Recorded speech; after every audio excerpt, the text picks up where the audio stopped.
This episode is provided by Thomas Allgaier and Frinnis, based on the most relevant LinkedIn posts about AI in B2B marketing in calendar weeks 49 and 50. Frinnis is a B2B market research company helping enterprise marketing teams sharpen their strategies and outreach with customer segmentation, ideal customer profiles and deep dives, customer needs analyses, and buying center insights. Welcome back to the deep dive. You've given us a fantastic stack of recent expert material from LinkedIn, and our mission today is to cut through all that noise. Yeah, there's a lot of it. There is. We're synthesizing what we think are the most critical strategic shifts happening in AI and B2B marketing right now, really focusing on what leaders are actually doing, not just what they're theorizing about. And that's the key distinction, isn't it? We saw it across those 2 weeks. We are, I think, definitively moving past the generic AI hype. Finally. Yeah, finally. And we're moving straight into concrete operating models. The whole conversation has matured from what if AI could replace X to something more like, how do we wire AI into our GTM system to compound value?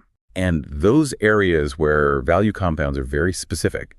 We're talking about data foundations, how we orchestrate outbound, redesigning the go-to-market architecture itself, and maybe most urgently, figuring out brand visibility in this new generative search world. It's all about integration, not isolation. Exactly. And you see it in the new products and partnerships. They just reinforce that AI has to be tightly connected to existing strategy and systems. I mean, so many posts warn, if your underlying process is broken, AI just guarantees you fail faster. And louder. And louder. Definitely louder. Okay, let's unpack this. And I think we have to start with what was arguably the biggest flashpoint across all the channels.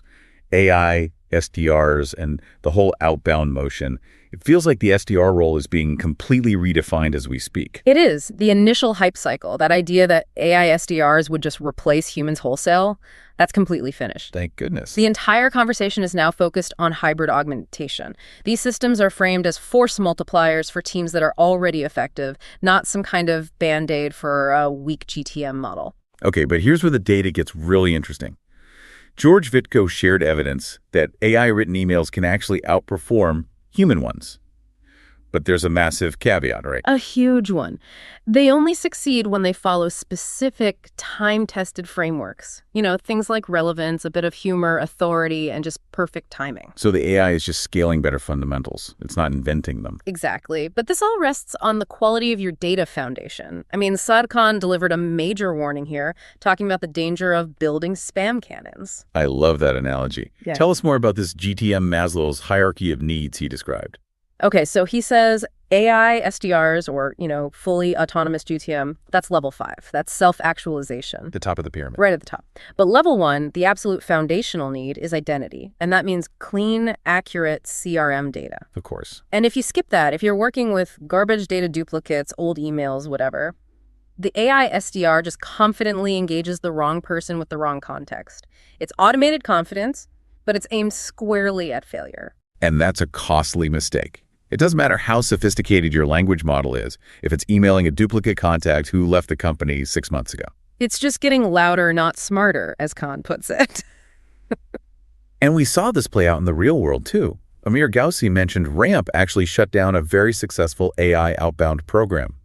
Which is fascinating. And why? Because the returns just plateaued.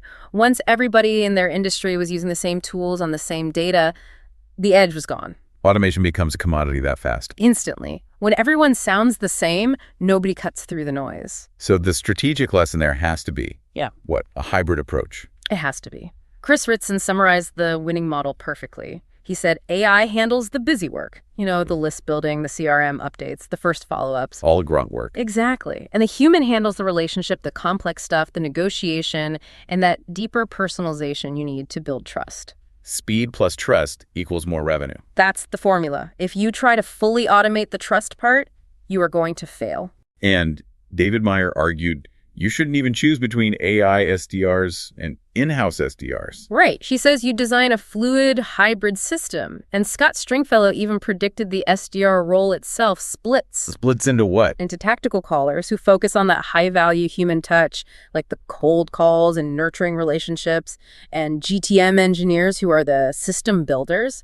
They handle the data enrichment and targeting systems that feed the tactical callers. That makes so much sense. The GTM engineer builds the Iron Man suit, and the tactical caller is the highly skilled pilot inside it. That's a great way to put it. And when you build that system right, the results are pretty hard to ignore.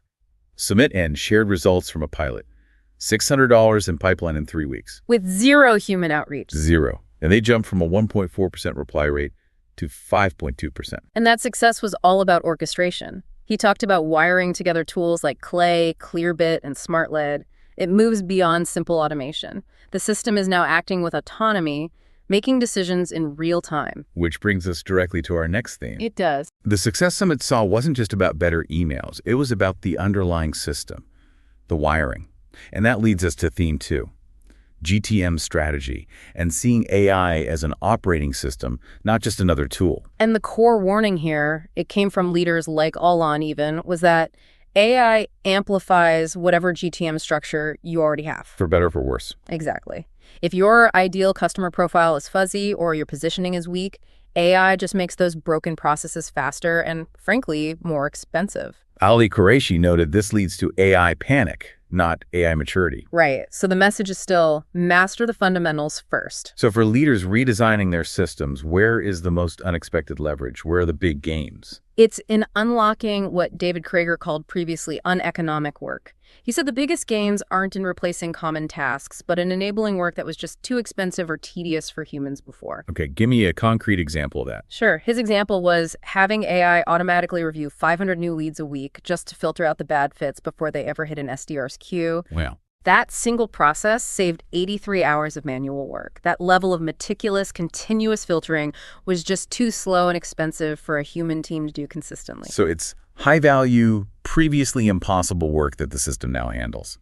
But for this AI OS to work, it has to be structured across the entire customer journey. Right? Absolutely. Janacek detailed the need to map AI across the entire bowtie model, from awareness all the way through to expansion. With prerequisites at each stage. Exactly. For the selection stage, for instance, you need things like AI note takers and call recordings to standardize discovery and flag risks. It forces that structured integration. And what happens if you skip that? Yeah. Jerry Farr highlighted some really crucial failure points. Yeah, his list is essential. First, treating AI as another damn tool. He says it should be invisible to the rep, not another login. Makes sense. Second, neglecting the behavior change required from the human team.